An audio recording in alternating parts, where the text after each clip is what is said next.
आखिर कब WWE जिला फाटू को रोमन रेंस की ब्लड लाइन का पार्ट बनाएगी, यानी कि कब WWE रोमन रेंस और जिला फाटू को एक साथ लेके आने वाली है, ये अभी के लिए भाई बहुत ही बड़ा सवाल है और ये अभी के लिए एक बहुत ही बड़ा डाउट बना हुआ है। तो फाइनली इसको भी लेके अपडेट निकल के सामने आ चुकी है कि आखिर कब जाएंगे जिला फाटू रोमन रेंस की ब्लड लाइन में। और साथ ही साथ अब उससे भी जो बड़ा डाउट है वो ये है कि जब मंडे नाइट रॉ में ब्लड लाइन की इतनी अच्छी जो स्टोरी लाइन है वो यहाँ पे चल रही थी, यानी कि अपने सोलो सिका की, जेका फाटू, जिमी उसो, रोमन रेंस वगैरह की, तो फिर आखिर WWE ने जो जिला फाटू का डेब्यूट है वो यहाँ पे ब्लड लाइन से अलग यानी कि NXT रोस्टर पर क्यों करवाया, ये इसको भी लेके जो अपडेट है वो यहाँ पे निकल के सामने आ चुकी है। तो अभी के लिए कुछ ऐसा बताया जा रहा है कि WWE को कहीं ना कहीं लगता है कि जो जिला फाटू है वो मतलब कहीं ना कहीं तैयार नहीं है अभी तक, यानी कि जिला फाटू को थोड़ा बहुत अपने आप को ऐसे NXT रोस्टर में प्रूव करना पड़ेगा एंड देन वो नवंबर से पहले, यानी कि ये जो भाई इस साल का नवंबर होगा सर्वाइवर सीरीज से पहले, जो जिला फाटू है वो आ जाएंगे WWE के मैन रोस्टर पर। जी हाँ, आपने बिल्कुल सही सुना है।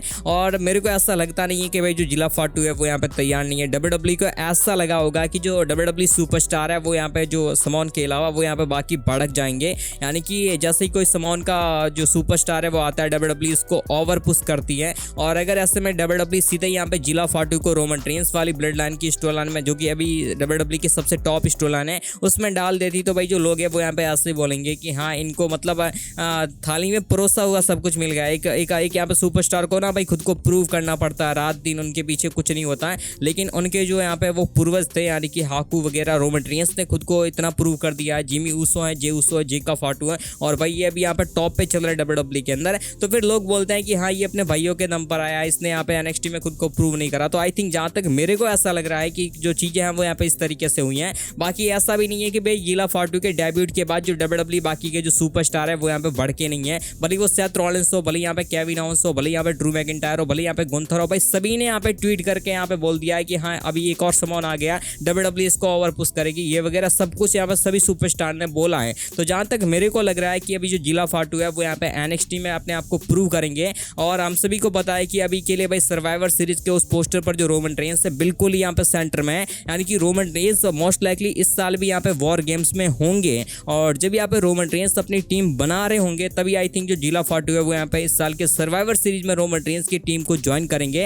एंड देन हमको सर्वाइवर सीरीज वॉर गेम में जो जिला फाटू है वो यहाँ पे रोमन रेंस की टीम के साथ आते हुए दिखने वाले हैं। और अभी के लिए भाई ऐसा multiple rumours and multiple updates का भी कहना है। लेकिन उसी के साथ बात कर लेते हैं the best in the world यानी कि CM पंक को लेके और साथ ही साथ ट्राइबल चीफ रोमन रेंस को लेके। और बहुत सारे फैंस के ये डाउट हैं कि आखिर WWE CM पंक और रोमन रेंस का रेसलमेनिया का रीमैच कब करवाएगी और आखिर कहां पर करवाने वाली है। लेकिन मेरा आपसे उससे भी बड़ा सवाल है कि आखिर अभी WWE उनका रीमैच क्यों करवाएगी, जबकि CM पंक के पास ऑलरेडी WWE इंडिस्प्यूटेड WWE चैंपियनशिप है। मैं यहाँ पे मना नहीं कर रहा हूँ कि भाई जो CM पंक है वो इसके हकदार नहीं है, CM पंक बिल्कुल इसके हकदार हैं। और जब चाहे जब यहाँ पे CM पंक रोमन रेंस से अपना रीमैच मांग भी सकते हैं और रोमन रेंस उसके लिए मना भी नहीं कर सकते हैं। लेकिन अभी के लिए तो भाई ऐसी कुछ पॉसिबिलिटी बनी नहीं रही है। जब यहाँ पे CM पंक ऐसे चले गए स्मैकडाउन रोस्टर पर, अभी CM पंक के पास WWE इंडिस्प्यूटेड WWE चैंपियनशिप है, लेकिन आने वाले जो फ्राइडे नाइट स्मैकडाउन में WWE ने